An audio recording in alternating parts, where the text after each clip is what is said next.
So hey, today we're here with Ritika Kaath. She graduated from Symbiosis Law School in 2009. And for the last 9 odd years, she's been a commercial pilot flying both nationally and internationally.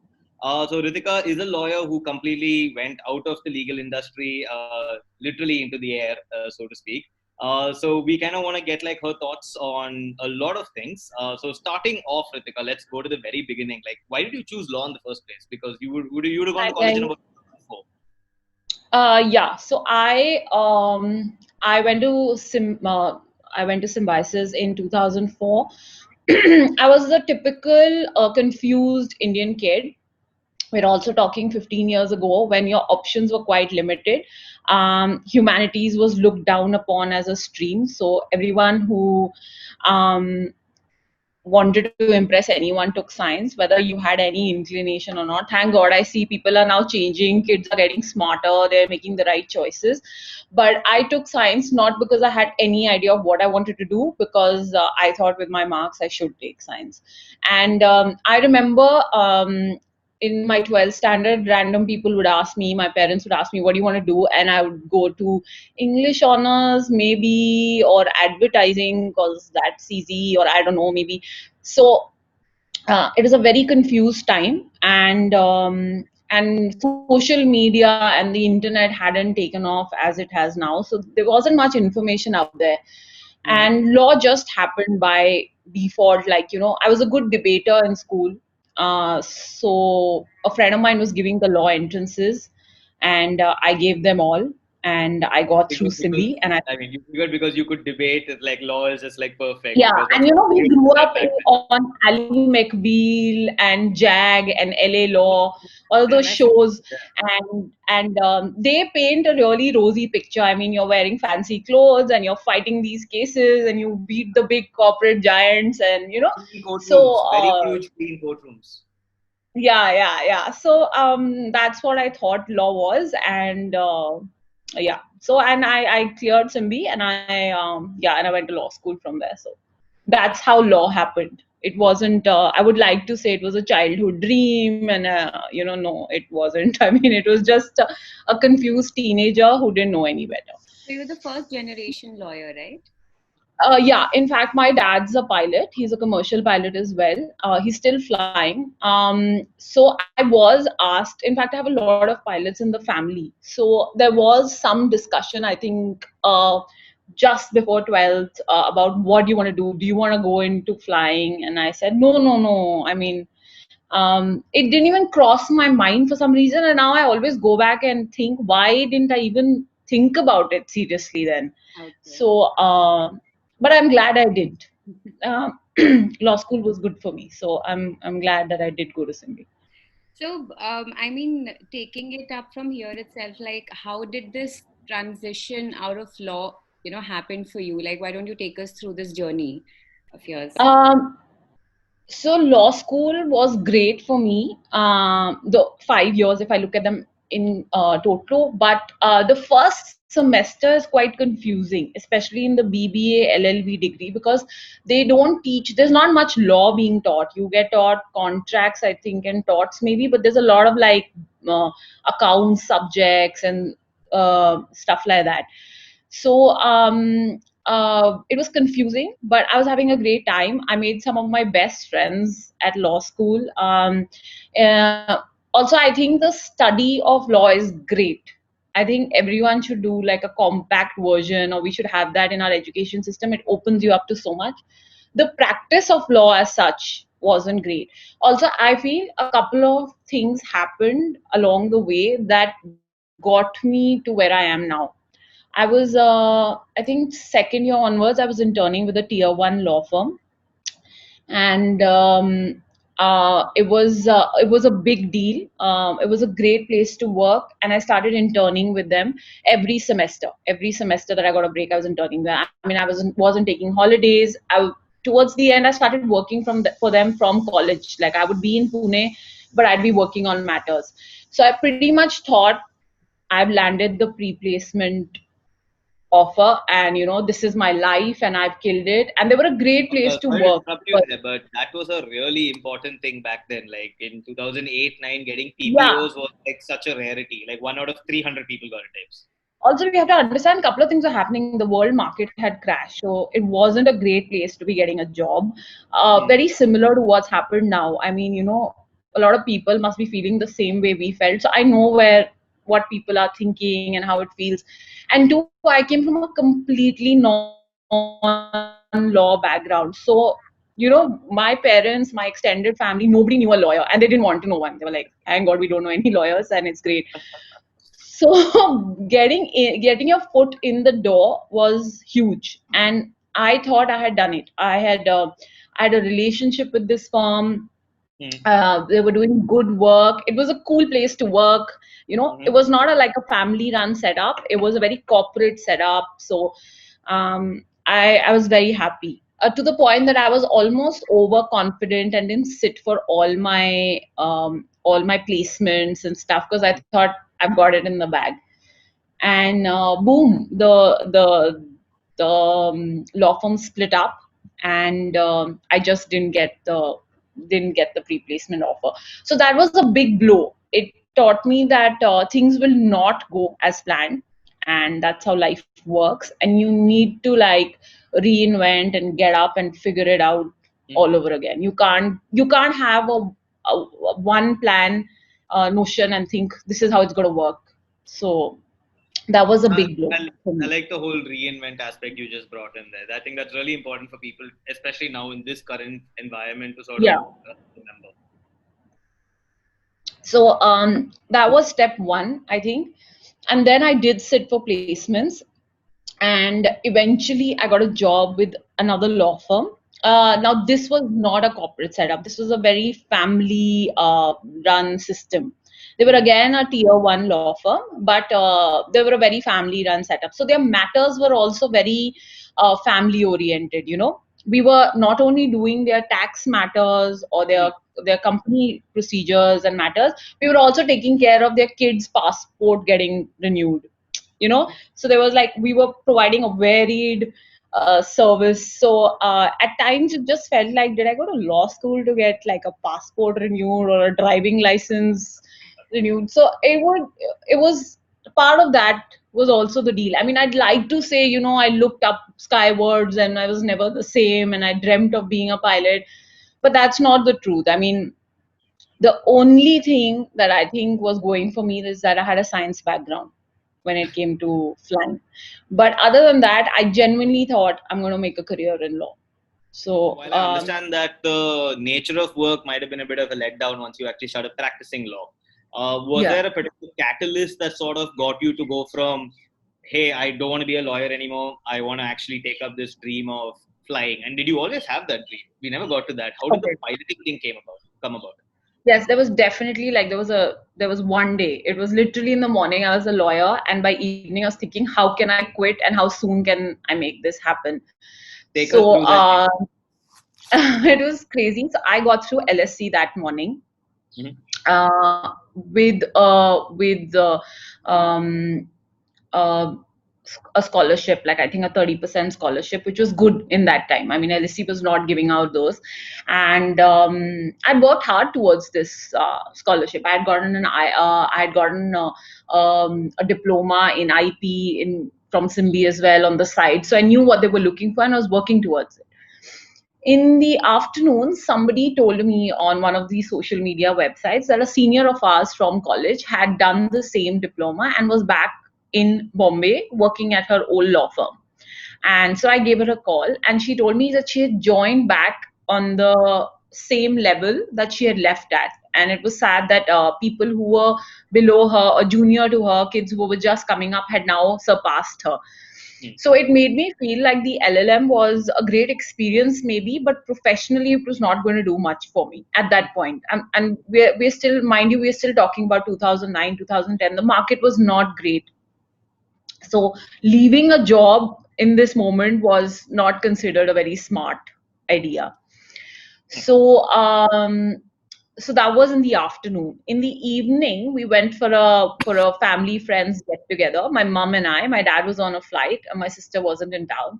And I remember a bunch of people standing and talking, and somebody offered me a drink, and I said no, I've got to go to work early. And they said, oh my god, your hours suck, what, this doesn't seem like a great life. Also, I was not projecting a whole lot of happiness at this point. I was not being like, yay, I'm a lawyer, and I'm going to fight the bad guys. I was like, oh my god, I got to go to work again, and this is not great. So I was projecting this unhappy feeling, which I think they picked up on because they were friends. And so they said, why don't you? And they were, mind you, these are most of them were all pilots, because because of my dad being a pilot, their dads were pilots. So we grew up in this friend circle where most of the kids became pilots. So they all said, why don't you take it up? I mean, so I said, I can't. I mean, I don't know the A of flying. I've never thought about it. And I don't know. So they said, no, I think you'd be great at it. Why don't you think about it? And and that's the night that the seed was planted. I remember telling my mom that night that, can we start the process? And she just laughed it off, thinking, oh, she's had one too many drinks, she's had a bad day at work. And my mom couldn't stop talking about LSC at the party because they were so proud. So she kept talking about LSC. So she just didn't take this seriously. I mean, she was like, she's a kook for getting through an LLM course and then talking about this. So, but something about it stuck with me. And I went through the process of that night. I did research on how do you become a pilot. It was as simple. That was the Google research. And the first big hurdle was the medical, which is what I went to do. So my point is that, yes, there was a defining moment. Like I said, there was a couple of things, not getting through that tier 1 law firm, then getting a job, which I was thankful for, but with a law firm that I had not thought I would, thrive in. Sure. Or it was not something that I had seen myself work for. And then getting through LSE, but then seeing that, it was not going to do much for my career. So there were a couple of things that happened. And I think initially flying was not that it's a dream and I want to do great. I think it was the escaping from the current situation, what it was. I mean, I think most things start like this. I think a lot of kids out there, a lot of people feel like we don't have a lot of extracurricular hobbies. What are we going to do? I mean, I've done 5 years of law. What am I going to branch out into? I just feel like at this point, just keep an open mind, because something works out, and things work out in the weirdest ways. So, okay, if I could just interject right there, right? So while I agree that might trouble students coming out of law school, such that I haven't done too many extracurriculars and stuff, but they're still relatively unformed as people itself. Like they haven't explored their, you think of yourself when you're 23 and you think of yourself when you're 26, 27. There's a world of difference, right? Definitely. So the issue comes in when, let's say, you've done about 3-4 years of working in the legal field, and even more stressfully, if you've worked in a tier 1 law firm, then you definitely don't have the time or you didn't have the time to explore your other aspects of your personality, of your interests, of your hobbies, right? So when you're talking about what you went through, which was essentially, I think, a process of elimination, you figured out, okay, this is something I don't want to do. And then let's now look at something I want to do, right? Yeah. For people today, at this point of time especially, right, do you think they can still use that as a mechanism for deciding what they do want to do by going by this process of elimination? I think, Michael, in fact, this is a godsend. I know people will think I'm nuts to think this, but when we were making up our minds, I remember my first instinct was, I just need 6 months off to figure out what I want. And, just leaving a job and sitting at home for 6 months seemed like crazy. I mean, especially in that market. And everyone was like, you should be happy you have a job with a good law firm. What are you talking about? And it seemed very weird to be, I didn't want to go and sit on a beach and drink a margarita. I just wanted time off to get my head clear. And I think what COVID has done is that it's given, fortunately or unfortunately, it's given a lot of people time to think and be with their thoughts. And so I think like now, yes, and like you're saying, people who worked in a law firm for 3-4 years, I've seen my closest friends, some of them have gotten burnt out. But I've also seen that a lot of them who've left law, okay, and they've moved on to other things, have also in these 4 years realized what they want to do or what they don't want to do. And what they've unanimously all said they don't want to do is do the 9 to 2 a.m. grind or worked for the corporate giant. So I've seen a lot of my corporate lawyer friends go into litigation and do work that, Hmm. feeds the soul after they've earned the big bucks for 3-4 years. So I As feel in they like feel just good or something. yeah, so I think take 3-4 years, because let me tell you, you can do this for a while and you'll earn your bread and you'll do it, but you're going to burn out, and it's not going to be a happy feeling at the end of the day. I mean, at the end of the day, you're going to just be like, I've just wasted time Hmm. and energy where I didn't need to. So I feel like, just take the time, and COVID has given us that. It's done a lot of bad, but I think the one good thing from COVID is it's given all of us time to rethink certain decisions or whatever. So, Got it. uh, yeah, you can Opportunity rethink. per se. Sorry? A window of opportunity which has come really Yeah, unexpectedly and definitely yeah. not I the way mean, you thought it would. who thought that you'd be sitting at home for like 6 months? you Yeah, know so definitely. so yeah, we've all become master chefs and DIY doers. So yeah, I mean, I'm sure everyone has something that they know in the back of their head they want to do. So Hmm. I mean, it's never too late to explore it. Nitika, you're on mute, I think.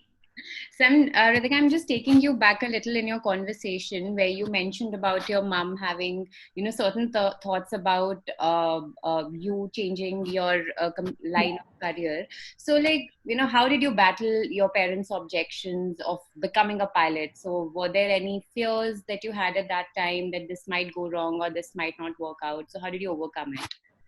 I was terrified. I was terrified. I can count on my fingertips the people who said to me, "Go for it." Four of my law school friends, who are still some of my closest friends, and my parents. Getting my mom on board, I think, took about a day or two. But I mean, you have to give it to her. It took her only 2 days. But yes, I feel anyone who's planning on leaving law and then getting into another career needs to have a proper game plan when it comes to your parents. Because if you don't have clarity, you can't convince anyone else. So you need to have clarity of thought. You need to have a process, and you need to be able to convince your parents, especially because at the end of the day, most of our parents have paid for our education. Hmm. There's that Uh, guilt factor that sort of comes in, right? yeah, and law is not just a regular Professional degree. bachelor's degree. It's a 5-year grueling course. I mean, if you've gone to any kind of law school that makes you go through the process, it's a grueling course. And for example, I put in so much effort in these moot courts, and I was doing well with them. And so it came as a shocker to everyone, like, what are you even saying? So I think you need to be confident, and you need to have a clear thought as to what your game plan is. So don't go to someone and say, I'm thinking about becoming a chef. So that doesn't work. I don't think that can convince your parents. Go with a game plan, like, this is the course I want to do, this is why I want to do it, this is what my finances look like. Have a process, and I think that helps. Okay. And what about, like, I get the fact that you can convince other people only once you have a vision for yourself and a Yeah, game plan, as you mentioned, right? What about all those other things you just mentioned right now? You put in so much effort in moot courts. There's the financial aspect of a professional degree. There's the five yeah, years time that you're never yeah, going to really get back, right? yeah. So how did you let go of that? Like that's a really huge thing for people. That shackles people at times, right? Yeah. For me, Michael, I've taken it in my stride. Also, I feel going to law school was the best thing that happened to me. One, I think I was really young. You're young, getting out of school. You're 17, 18. I know a lot of people who are pilots who went straight from school, and no offense to them, they're doing a great job. But this is a personal point of view. For me, I think I was a kid. I needed to grow up. I wasn't. We grew up in a very protected environment. So I went out. I saw the world. I got to know how it works. And the study of law is amazing. At least for me, it was a great eye opener. The mooting gave me confidence. I did well on in those moots, so it made me happy and confident. So, like I said, I made some great friends, lifelong friends. So as a package, I wouldn't replace law school for anything. Sure. I think I don't believe in regrets, but if I want to go back and maybe cut out something, is that a year and a half period after law school that I spent in this law firm trying to figure things out. I think it would be nicer if I'd done it earlier. I actually think that's not bad, yeah, because you figured out that you didn't like it after you went and worked in it. Like, for example, if you went Yeah. straight out to law school to becoming a pilot, you might have had that question that, oh, what if I was a lawyer? It could have been super cool, right? Yeah. So the Yeah, fact that you that's the one thing I never have. I never have that feeling like, you have good and bad days at all in all offices, kinds yeah. of work. So, if it's a tiring day, when you go to work and you come back, or it's a bad day, or I never have that feeling like, oh my God, did I take the right decision? Because I 100% know that this will pass. It's just a bad day. It's one of those days. But yeah, the law was not for me. And I know people around me who've been telling me, oh my God, it's so good that you've left because you were miserable. So I was projecting my misery and I just didn't know it. But I mean, now it's definitely not the case, right? Like since you became a pilot for the last 9 years, Yeah. like you had days where you woken up and like your legal days, like did you have days where you woke up and went like, I don't want to be a pilot anymore? And not because that day at work was hard, but because you didn't like the work anymore. No, it was never about not liking it. I remember the first time I took off in an aircraft when I went for my training to New Zealand. My dad told me the only thing you need to look out for is you need to, after the takeoff with the instructor, you need to know whether you can do this every day. Because a lot of people have fear of flight, of height, Yeah, and I didn't know any of that.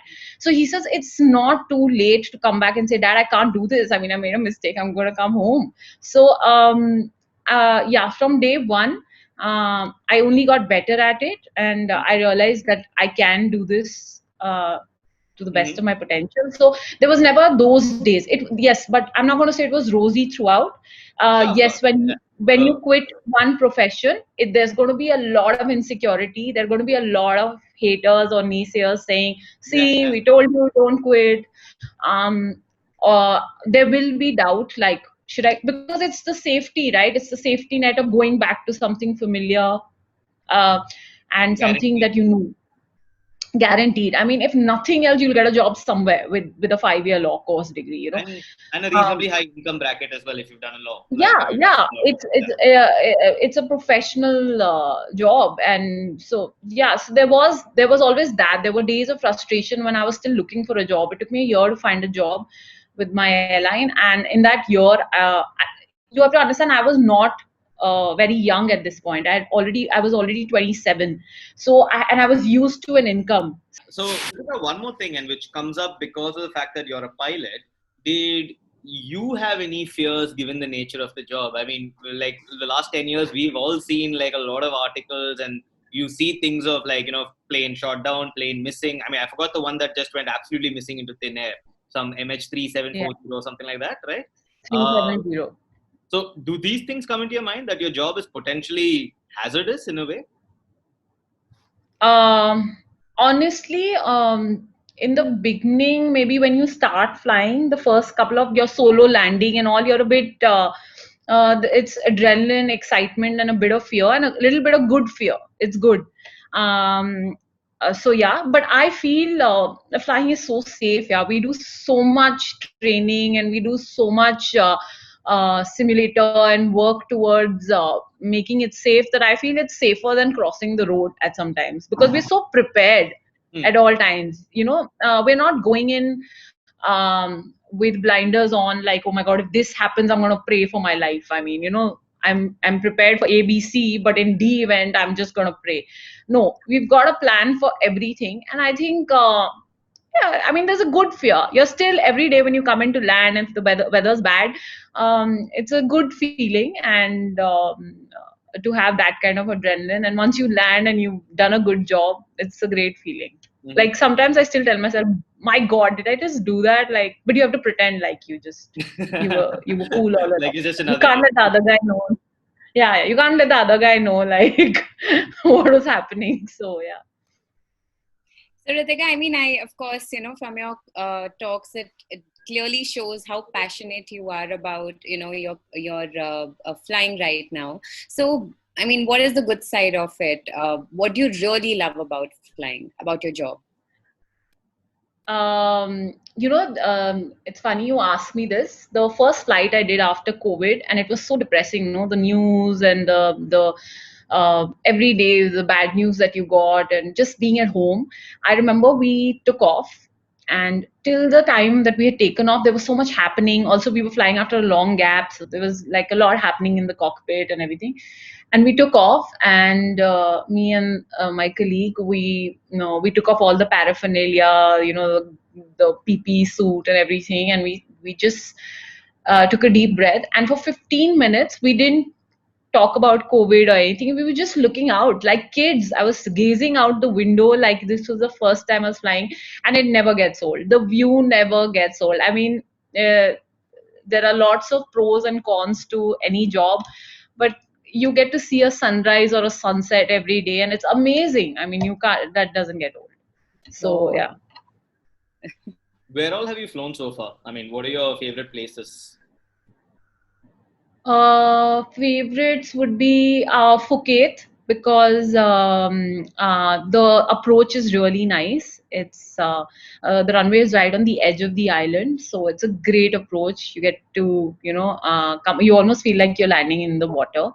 And Singapore is nice because it's a nice layover, and you get to shop Mhm. and stuff like that. So Singapore is nice.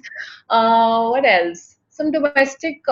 Bombay is always nice to land in if there's no weather, and Bombay always has weather. So yeah, that I didn't want to scratch that answer.